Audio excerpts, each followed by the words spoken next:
This is The Morning Show. Good morning, I'm Taylor Mitchell. We begin with news breaking overnight. A garage fire taking place in Broadlands. We're joined by WCIA 3's Mitchell Reif, who was live on scene. Mitchell, what do we know so far?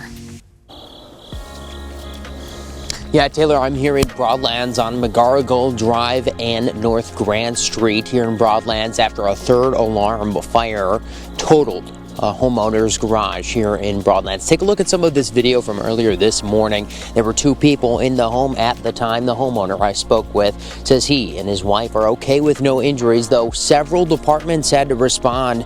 I looked at the notification. Volunteers from Broadlands, St. Joseph, Sidney, Tolono, just to name a few, had to respond to this fire. They arrived on scene putting out that fire, though. Homeowner Joe Gilligan and the wife says they woke up at 1:30 to find black smoke coming from the door. I woke up at 1:30 to get ready to go to work. Saw smoke downstairs. Went downstairs, tried to find out where it was.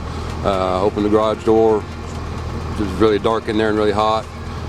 Went back upstairs, got my wife up, told her to go outside, call 911. Went back, got some clothes on, went back, then went outside and tried to figure out how to do anything. And my wife mentioned about a fire extinguisher in my camper, so I got that out, sprayed it, didn't do any good. It's just about a water hose, so I ran out back, got my water hose, got it around there. Thought I had it out, but then something fell from the ceiling and realized that it was bigger than what I thought. Yeah, Taylor, we were also able to speak with the fire chief on scene, who says the garage was closed and doesn't believe the fire was weather-related, though, of course, we'll hear more from the fire officials later on throughout the day. But live here in Broadlands, I'm Mitchell Reif for WCIA 3, your local news leader. Taylor, back to you in the studio. All right, Mitchell, thank you. We'll hear from you soon. And with these dry conditions, let's turn things back over to WCIA 3's meteorologist, Adam Sherwinski. Adam, is there end in sight? Possibly, Taylor. This is The Morning Show. The weather's getting very cold right now. We're making sure that people have a place to be. Red Cross has come out. Severe storms ripped through the area over the weekend, and you can see in this video, WCIA 3 was there when a tornado caused damage in Macon County. Thanks for joining us this morning. I'm Mitchell Reif. Taylor Mitchell has the day off, though after that weekend of tornado-warned storms, we're starting the work week with a very different concern: freezing temperatures and the potential for icy conditions today. With that, we're going to toss things back over to our meteorologist, Adam Sherwinski. Adam, good morning and Merry Christmas. What should people expect on their commute to work this morning? Yeah, Merry post-Christmas and Happy Boxing Day. Thanks, Adam. Now to Macon County, where the Sheriff's Department says there were trees on roofs, and some roofs are totally gone after those severe storms on Sunday. Long Creek Fire, they were making sure that no one was trapped in their home. No injuries have been reported, though the Red Cross was also there making sure people had shelter. One lieutenant says with the temperatures that are dropping, there was a heightened level of urgency to get people out of the elements. It was a nightmare. I mean, that's just the best way to put it. I mean, you see people that you know. This is my community. I actually live probably about a mile and a half from here. And I know these people. So to actually get on scene thinking it's going to be just some power lines that are down and maybe a road or a tree down or something like that, turned out that we have people that are losing their homes tonight. Flannery says neighbors were working with one another cutting down tree limbs. Skyline Road was shut down for the rest of the night. Officers will be back today, though, to reassess that damage and figure out how to help those affected. Well, and storms rolling through earlier Sunday morning caused damage at Prairie Central Junior High in Forest, losing its roof. The superintendent says the roof on the west side of the gym was completely detached, also causing water damage in the gym. And there was minor roof damage as well to the cafeteria and the kitchen. But there was some good news. He says after initial observations, the classroom spaces are okay. And I think we're on probably hurdle one of many right now. We've been in contact with obviously our insurance agency, and obviously we have some water damage inside the gymnasium that needs to be addressed and taken care of. We're conveniently under. We have a wind advisory until 3 p.m. tomorrow now. So we have currently they're securing some of the roof that's remaining on the school prior to the winds becoming increasingly heavier as the day progresses. He says inspectors will come today to make sure the building is safe, and they will be working to figure out what needs to be done before students do return to school. And police in Springfield are looking for a suspect who set a fire at a local fish market. The fire happened just after 1 a.m. Sunday at Carter's Fish Market. Security camera footage actually captured this man who approached the shed, spread some kind of accelerant before lighting it and walking away. There, that man is right there. Springfield Fire Department was on scene within minutes and put that fire out. The windows, awning, and the siding on the shed was burnt, but not much else. Employees had the shed cleaned and repaired, and by the 22nd, Carter's was reopened. The Springfield Police Department and Crime Stoppers are offering a cash reward, $2,500, for tips leading to an arrest. Now to another fire, this time over in Danville. Crews responded to a house near Park Street and Bryan Avenue.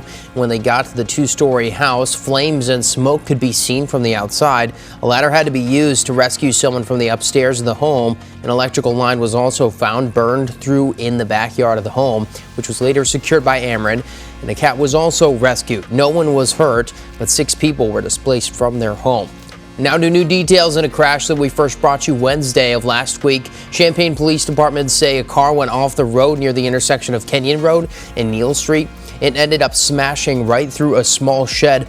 They believe the driver suffered a medical emergency. Champaign Fire, along with an ambulance, both responded to this, and the driver was taken to a local hospital. Well, shooting investigation continues after a gas station employee was shot multiple times on Christmas Eve. Urbana police say an armed robber pointed his gun at the clerk and customer at the Circle K on University and McCullough Street around 11 p.m. the day before Christmas. The employee was first hit with the weapon and then shot. The victim did survive and was taken to a nearby hospital. Violence is endemic no matter where you are in the country. Urbana, there's a specific context for the violence, but I also know that the Urbana police have done an incredible job, not just in law enforcement, but actual preventive measures. So we're all in this as a community. We've reached out to the Urbana Police Department on the details on the suspect in this case and an update on the victim. Once we hear back from them, we'll of course keep you updated on air and online, WCIA.com. Still to come here on your morning show, though, we'll sit down with the Clinton police chief to reflect on the 2025 year and the challenges facing local police in 2026. That's coming up in this week's Chat with the Chief. Begin with an urgent do not drink the water message being sent out by the city of Mattoon, causing people to buy up as much bottled water as possible. Mattoon Mayor Rick Hall just got out of a closed meeting this morning discussing the situation with the Coles County Health Department. That's where we find WCIA 3's Mitchell Reif, who is joining us now live in front of City Hall with the mayor right now. Good morning. What's the latest? Yeah, Taylor, I'm live here in downtown Mattoon with the mayor, Rick Hall. Rick, thanks so much for joining us. Mayor Hall, talk to me a little bit about what that conversation was like and what we know so far. I know a lot of concerns for local shops and businesses in the area of Mattoon. As soon as we found out yesterday that we were over some limits on a particular chemical in the water, you know, we started to take action, and we've been working with the Illinois Protection Agency and also the Health Department and the Emergency Disaster Recovery group out of Coles County, but and also we're talking to some other communities that went through the same process. We test the water every day, and we had one day where the results are higher than what we'd like, and it was really a concern.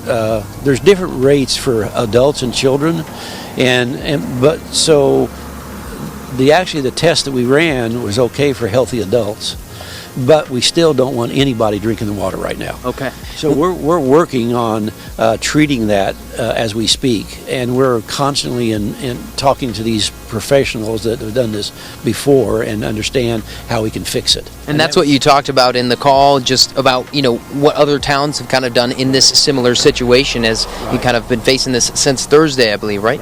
Yeah, just yesterday. Yeah. So, and in fact, that call is still going on right now. I stepped out for a minute, and again, the Illinois EPA will be here in just a few minutes, and we'll do more tests. Those tests may show we're fine. We don't know that yet, and if they don't show we still got another day of bad water, then we will try to either treat the water before it gets to the treatment plant or after, or when it gets to the treatment plant. And then we'll be able to solve the problems that we've got. There's a lot of things that we can do, and we're trying to adjust for that. This is not terribly unusual, but it's something that we watch all the time. Mayor Rick Hall, thank you so much for taking some time to talk to Channel 3 and the Channel 3 community. Thank you. We'll send it back to you, Taylor, in the studio, but I know that there's some information from local businesses that we've talked to this morning. Taylor, back to you in the studio. Mitchell, thank you so much. We'll talk to you again later at the end of the show. Local shops have their doors shut, unable to open for business in Mattoon. Here's what Lake Paradise looks like right now. It's one of two sources for the water in the city. We spoke with several local businesses in that area that are closed due to the water concern. Honeybee Cafe says they were open for about an hour yesterday, only to close shortly after. This whole situation is really sad. See the whole town with no water. Business closed, seems like it goes down. Yeah, I heard on social media there's so many different things out there, but one thing is like 3 to 4 days, and it's just confusing because you really don't know, the truth or when we're going to open back up, and that's a struggle for us. Like we said, we're going to continue to cover this story throughout our newscasts today. New for you this morning, there is good news for those at Sarah Bush Lincoln. Officials say water is good because they have an alternative water source. They say they've also cleaned out their entire system for safety and cleanliness. Clear Water Service released a statement on their website announcing the announcement from the Coles County Health Department does not affect any of Clearwater's customers. Our water is safe to drink.